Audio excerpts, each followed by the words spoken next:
I cannot seem to find my little notebook application. Do you need me? Oh, then I have to pause this recording. Hang on a second. It's okay because I haven't really done any. Yeah, I used to love Cooper to sixth grade. It was awesome. My notes will always start with two things. If I ever forget either of these things, make sure you remind me. I will always put the date. That helps if you're watching a video from a day that you missed, or if you want to know like how long ago was this, and I'll always put what we're doing. So the date and what this is over. So what we're going to do here for a couple of days is we're going to be factoring quadratic expressions. And I can only say this about the next 2 days. You've learned this in Algebra 1. I tried my very level best to teach this to you in Algebra 1. For you guys who are fresh out of Algebra 1, this will be much more close to the front of your memory than those of you who I haven't seen in a year. So anyways, do you guys remember what quadratics even are? Well, there, right? That we'll get to that point. There is a quadratic formula song, yes, and there is a quadratic formula that we use to solve quadratic equations. But do you guys remember what a quadratic expression has to have to be a quadratic? Sutter?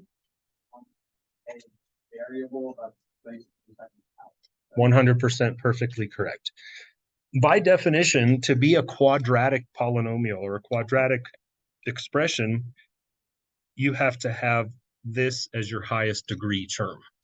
Specifically, if there's an x to the third and also an x to the second, it's no longer called a quadratic. That's called a cubic. So we define polynomials or expressions based on their highest degree term. If the highest degree is exactly x squared, then we call it a quadratic. And quadratics, I know you're a little rusty, so I'll warm you up a little bit here. Quadratics generally are the result of multiplying linears together. So, for example, here's an example of a linear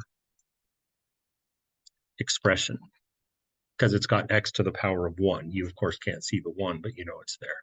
And here's an example of another linear expression.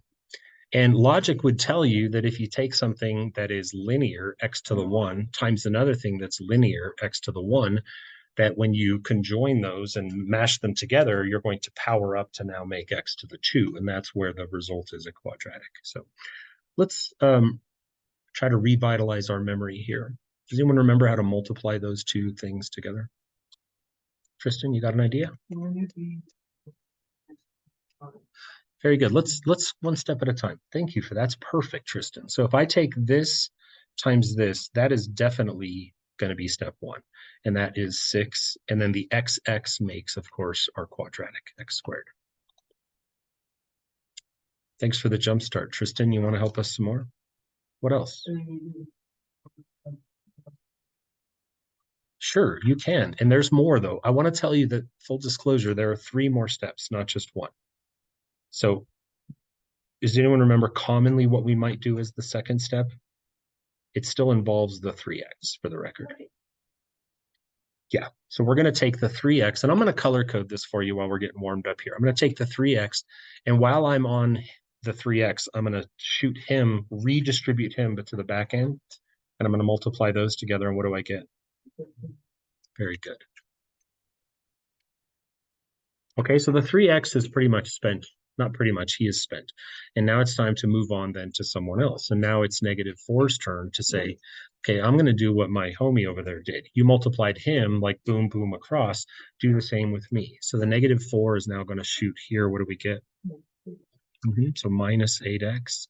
And then finally, the -4 is going to shoot here. And what do we get? -20.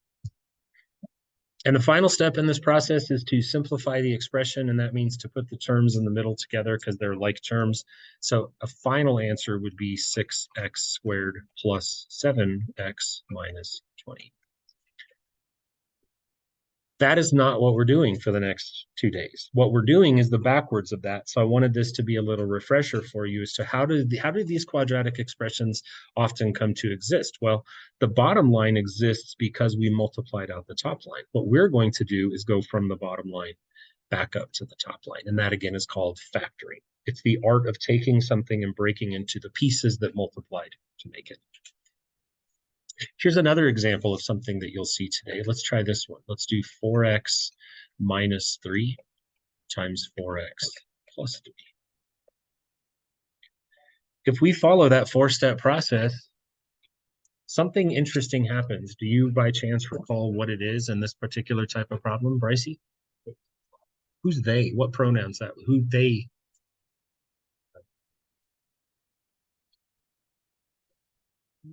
No, there is something that cancels out. Let's go through the four-step process. I'll keep my color coding the same. So if I go 4x to 4x, what do I get? And while I'm still on the 4x, I'm going to shoot him all the way across to the 3. And what do I get? Plus 12x.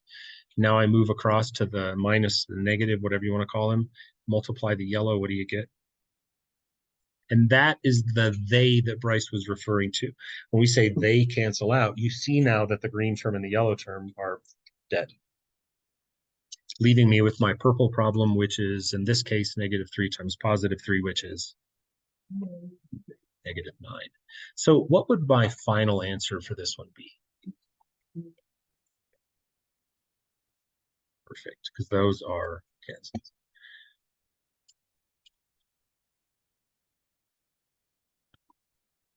We good? Okay, so let's begin the actual lesson.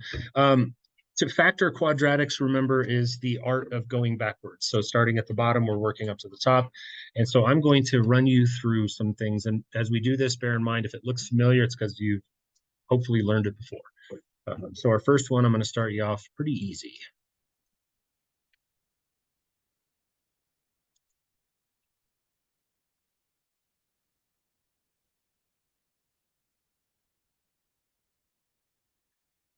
So the art of factoring, if you've learned factoring from me, you know how I feel about this. I'm not into drawing fancy boxes and stuff like that. I'm into just roll up your sleeves, let's get her done. So my take, if someone tells me to factor this, is I know that if this expression is factorable, that it has to look like this. What else do I know for sure?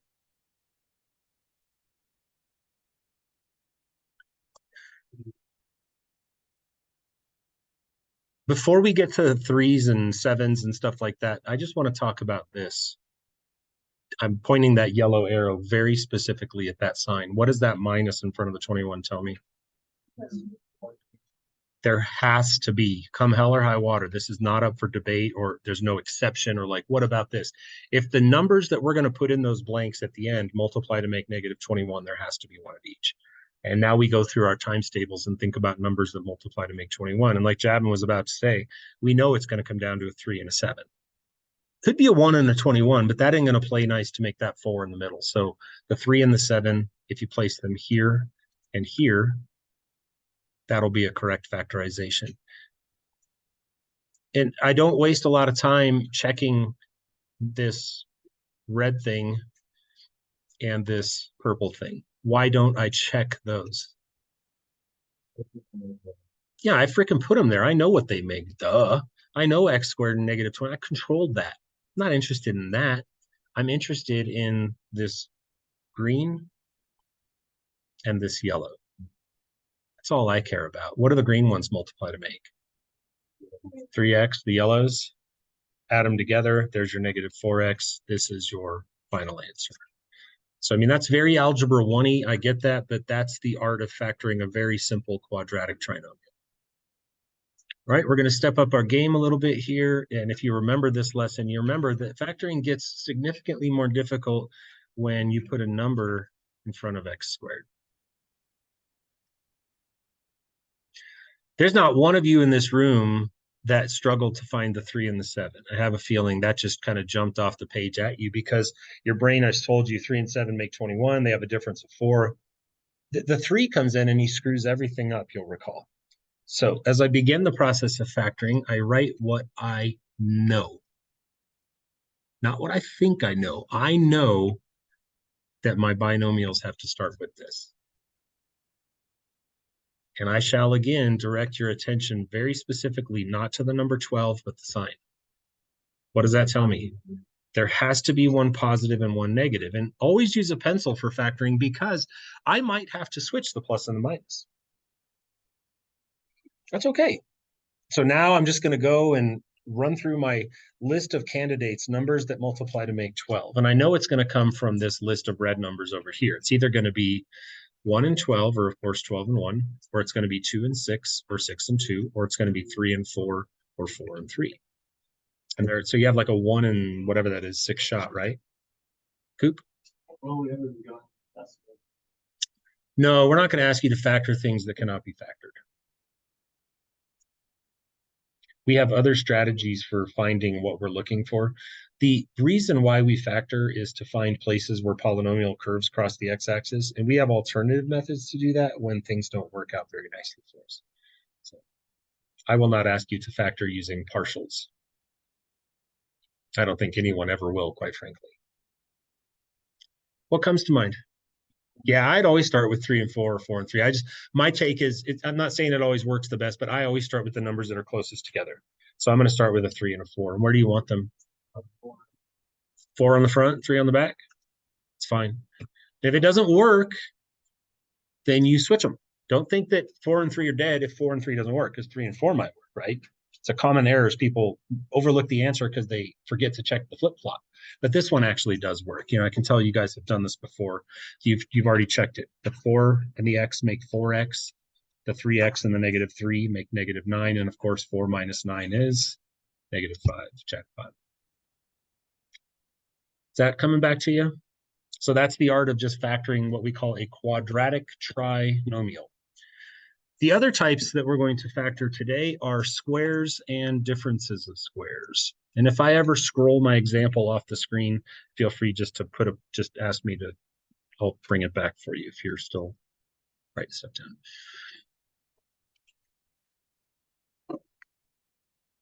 So this is not a quadratic trinomial. This is a quadratic binomial.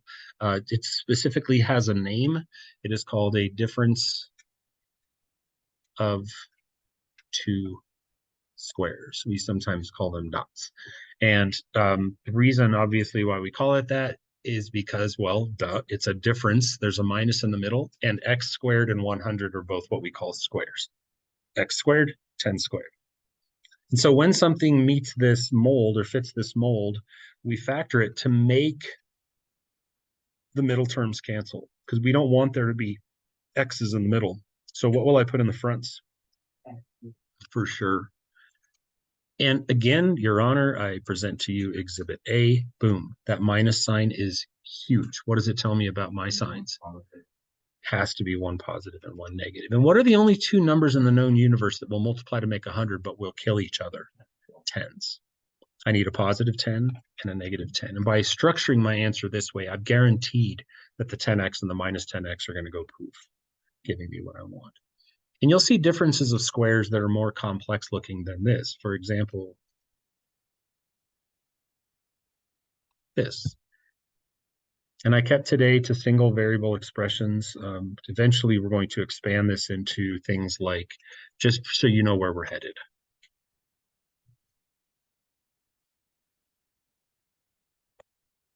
Say it again.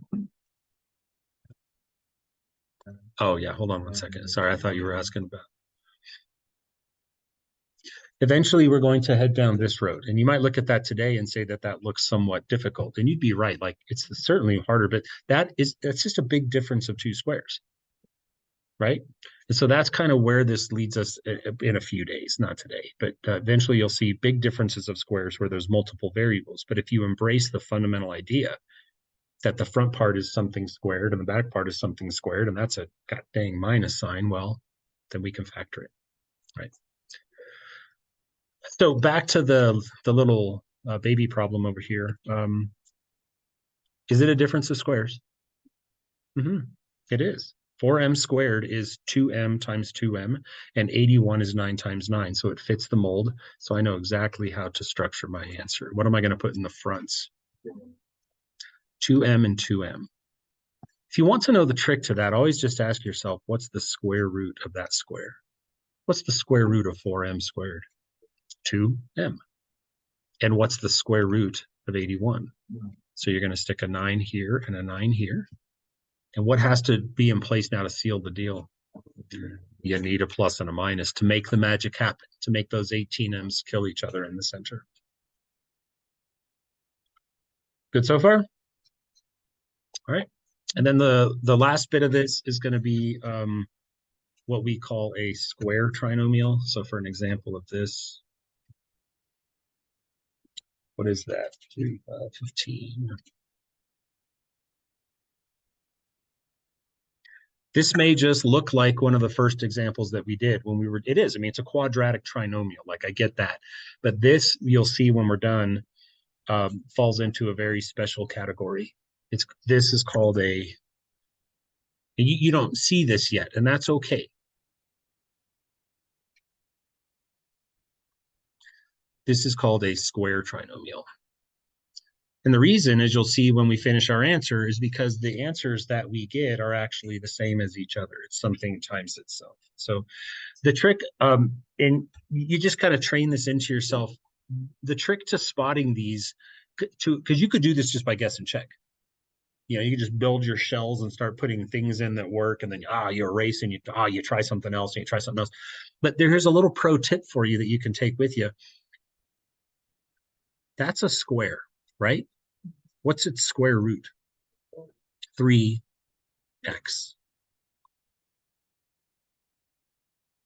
That's a square, right? What's its square root? 5. Now, I want you to do a little magic with me here. Take the yellow thing and the green thing and multiply them together. What do you get? 15x. Double that. What do you get? Neat. And whether it's plus 30x or minus in the middle, you've just discovered now a really quick way to factor one of these if they pop up. When the square root of the front and the square root of the back multiply and double to make the middle, you found yourself a really easy math problem. So here's the way it goes. You're going to set up parentheses.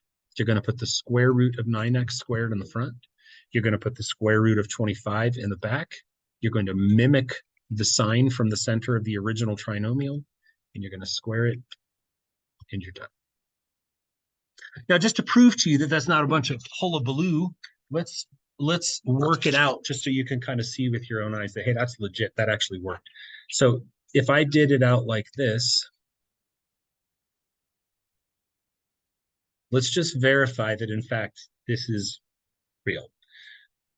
What's 3x times 3x? Nice. And what is negative 5 times negative 5? So I can put check marks next to the obvious 9x squared and the 25. But let's verify that that cream filling part, the middle, that minus 30x through sheer like witchcraft actually came into existence. And in fact, it did. What is minus 5 times 3x? And what is 3x times negative 5? That's pretty cool. So we made a negative 15x and another negative 15x, which compound up to make, there it is. So watch out for those. Those are called square trinomials, and they're recognizable by, again, doing the trick of checking the square root, multiply, double. If that equals the middle, then you're in like flip. Got it? So this will be new for you guys. I'll leave my recording going. I am not making paper copies of my homeworks this year, and I'll tell you there's a couple of reasons for this. Number one, I have a lot of students this year, more so than I normally have, and I'm limited to a certain number. And if I made copies of every assignment, I would be out of copies by like the middle of February, probably. And number two is this. One of my biggest pet peeves, and I figured out a way to make it go away, is when kids come back from being gone and they say, yeah, I checked Canvas, but I couldn't do the assignment because I don't have a printer at home. I was like, light bulb. So if I don't print the assignments in class, then when you're at home, there's no difference between what we're doing here. So that really takes that excuse or explanation and it forces it to go the way of the dodo bird. So from this point on, the expectation is going to be that you'll look in Canvas like we're about to do. I'll kind of show you the drill, and you're going to do your assignments on your own notebook paper. And that's that. So what I'm going to do is I'm going to head over into Canvas. I'm going to click on my Algebra 2. I'm going to click on today's date, which is 8/28, and I'm going to switch it to student view. And I don't know why I just got denied. Oh, it's because I'm recording probably. I did. I got rejected.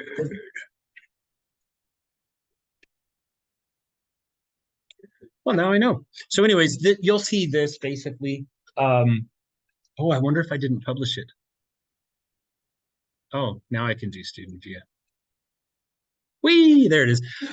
So this is what you'll see. There's no recording there yet because I'm like literally still recording, so I can't exist on here yet. I got to upload it to YouTube. But what we're going to do, just start this habit today, is you'll just click on the assignment. It'll be a PDF link almost always, and the assignment will pop up. And our job now is to have that open and our notebook paper. We're just going to copy the problems over and work them like that.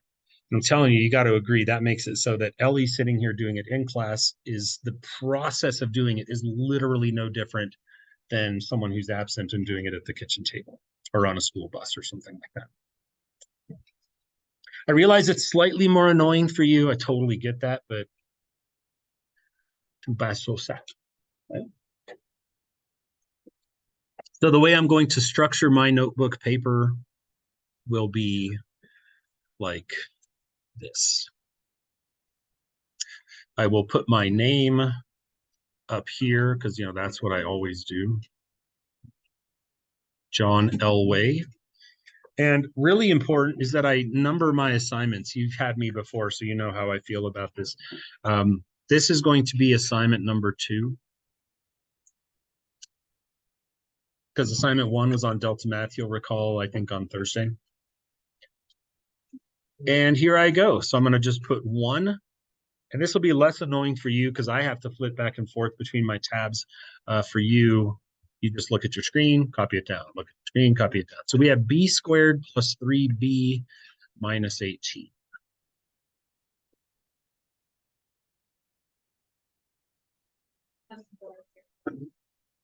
Yes, please put your period, yes.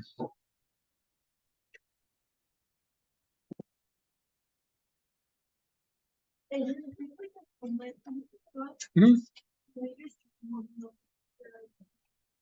I don't know. Let's cross that bridge when we get there. How's that sound?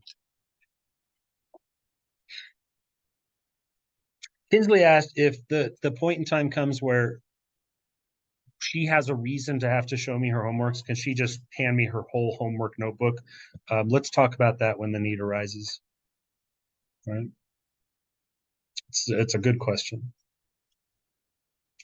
All right, so here we go. Problem 1. We're just going to factor. By the way, these are all jumbled together. It doesn't go super easy ones and then super hard ones.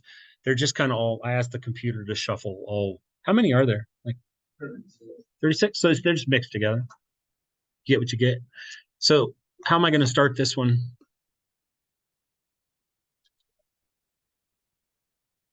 So build your shells, first of all. Those are binomials. And then b's in the front. Try to not make your b's look like 6s. I know that for some of us that's harder than others, but it is what it is. And what do I see in that I can take with me from this? There's a negative in front of the 18. And why do we give a rip, Corbin? I know there has to be a positive and a negative.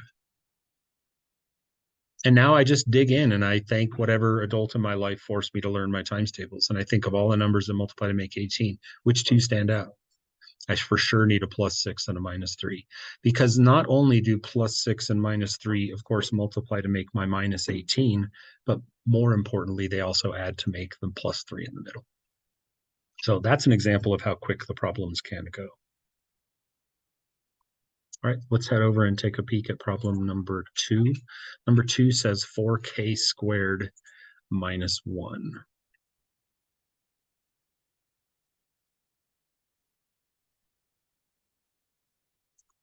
And you guys remember what the name of this particular type of problem is?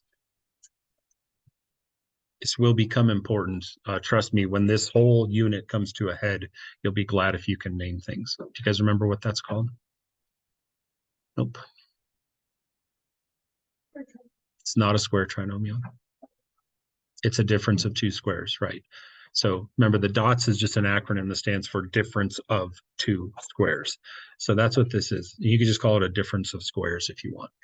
What's unique about this? Like, what's my approach and what makes it unique? Say again? That's not, yeah, I agree, but that's not what makes this particular format of problem unique. What's unique about the process that I have to go through to factor this, Bryce? I got to make the middle part cancel out, right? And so this isn't just a random shot in the dark.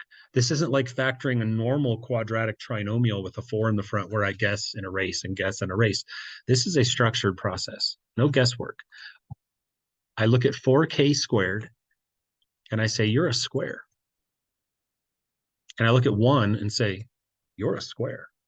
And then I just find their square roots. What's the square root of 4k squared? So I place that in the front. Difference of two squares is never guesswork. It's structured. What's the square root of 1? So you stick a 1 and a 1. And then how do you finish the job? That's right. You have to have one of each to cause that middle part to go poof. Nice.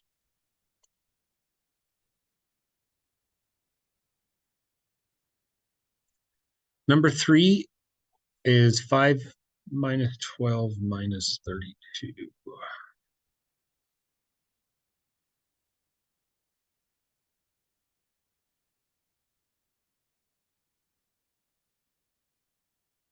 This does not meet any criteria to be given a special name like a square trinomial or a difference of two squares. This is just old school, roll up your sleeves and get it done. Just a quadratic trinomial. So to begin this factorization, and by the way, none of these are prime polynomials. I didn't want to do that to you on day one. A prime polynomial is one where it can't be factored. So there are none of those on here. You can factor everything. So you're not on a wild goose chase. So to begin, I build my shells. And what has to go at the front of the shells? Yeah. 5 is a prime number, which means the only way to possibly have divvied him up is a 5m and a 1m. And yet again, I'm not doing this on purpose, but for like the who knows how many times in a row, I have a minus in front of the 32, which tells me that I don't give a rip about the minus in front of the 12. If there's a minus in front of that 32, then I already know diving in that one of these is a positive, one is a negative. And now we'll cross the bridge of trying to make the 12, the minus 12 in the middle. So we run down our list of times tables. Thank goodness we know them. What is a common times table fact that makes 32? Yeah, 8 and 4 would probably be the first one that most people would think of. And 16 and 2 would also work. And then, of course, 1 and 32 would also work. I'm always going to stick to the ones that are closer. The numbers that are closer to touch and butts, to me, I have more success with them. So I'm going to stick with the 4 and the 8. And I feel like putting the 4 here and the 8 here is probably pretty dumb just because the 8 powers up then with the 5, which makes 40, and you well overshoot your 12. So you got to kind of think about that power balance and where you put things. So let's swap the 4 and the 8. See if it works. And I see a nodding or two of heads that tells me, yes, you've already done the math and checked it. It works. Again, don't insult your own intelligence by checking red or purple. Like, God dang, man, you put them there. You know what they equal. Waste your time. You check these bottom ones, the middle two and the outer two. And again, that quick nodding of the head tells me this ain't your first rodeo, like you've done this before. 8m in the middle, negative 20 on the outer edge. 8 minus 20 is negative 12. Game over. Got it? The last one I want to do with you is number 4. And then I'm going to kind of be done, stop the video, and you'll have the rest of the hour today, which isn't much, and I will give you work tomorrow as well. So just as a courtesy. So we have 9 minus 24 minus 20. What is the variable on number 4? And it's 9a squared minus what? Thank you. Much appreciated. I did not put one of these in the lecture, but that's okay because it now is kind of in the lecture because it's here on the recording. So what makes this problem particularly annoying? Yes. Yes, yes. That 9 in the front, I'm not allowed to just walk into this problem, just go, boom, right? We could do that with a 3. We could do that with a 5. We could do that with a 7. But we can't do it with a 9 because 9a squared could also have been constructed like this. And these are the problems that will always suck the most because it literally doubles the amount of things that you have to try. So I call these templates, like I have a top template and I have a bottom template, and now I just roll up my sleeves, which I don't really have any sleeves, but I would roll them up if I had them, and I get in there and I start checking numbers that make 20. And of course, being a creature of habit, I'm going to start with the 4 and the 5 because they're close. So which template would you guys like to choose, top or bottom? You say top and you said bottom. How ironic. So I saw top first, so I'll go top. Let's try. By the way, we know the signs have to be one of each, right? Because of the minus at the back. So we're going to put in, how about 5 and 4? What's the worst that can happen? It's wrong. Boo-hoo. That work? What do the middle ones make? What do the outer ones make? Yeah, and 5 minus 36 is negative, what is that, 31? Certainly not what we're looking for. So we can say that 5 and 4 in that order do not work in the top template. So I hope you would agree, math logic kicks in, that if 5 and 4 didn't work in those respective places, 4 and 5 is sure as heck not going to work either. That's worse in the wrong direction, right? So you have to choose, are you a stick with one template kind of person or stick with a pair? If you're a pair kind of person, then you're going to stick with the 5 and the 4 and simply switch templates. And then if we do this, we can rule out 5 and 4 completely, right? Do those work?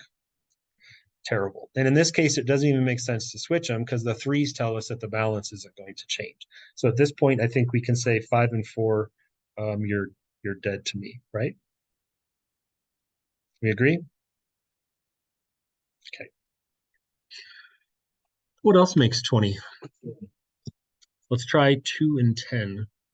And again, we really theoretically have to try it 4 ways. 2, 10, 10, 2, 2, 10, 10, 2, top, bottom, right?